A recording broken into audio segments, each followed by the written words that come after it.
থেকে গ্রামে যাব এবং ওই দিনই আবার চলে আসব, এক্ষেত্রে আমার নামাজ কি কসর করতে হবে?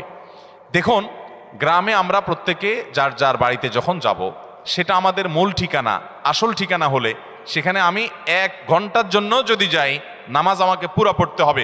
নিজের স্থায়ী ঠিকানাতে কখনো কসর হয়?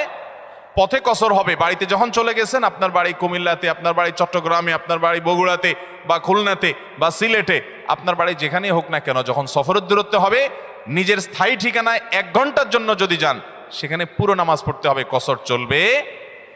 কিন্তু কিছু লোক আছে, গ্রামে বাড়ি আছে ঠিক আছে, কিন্তু তাদের গ্রামের বাড়ি এখন আর স্থায়ী ঠিকানা না। ধরুন আপনি ঢাকা শহরে বাড়ি কিনছেন বা ফ্ল্যাট কিনছেন, পাসপোর্টে, এনআইডিতে, সরকারি সব কাগজে পত্রে ঠিকানাতে আপনি স্থায়ী ঠিকানাও এটা, বর্তমান ঠিকানাও এটা।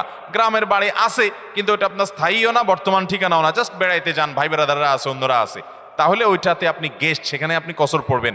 এবং এটা আপনার স্থায়ী এবং বর্তমান ঠিকানা হলে, অনেকে আছে বাড়িতে জমি জমা আছে, শুধুমাত্র থাকার ঘরবাড়িও নাই এবং ভাগযোগ হয়ে গেছে, সে শুধু গেস্ট হিসেবে যায়, ভাইদের মেহমান হয়ে যায়, তাহলে সে কসর পড়বে।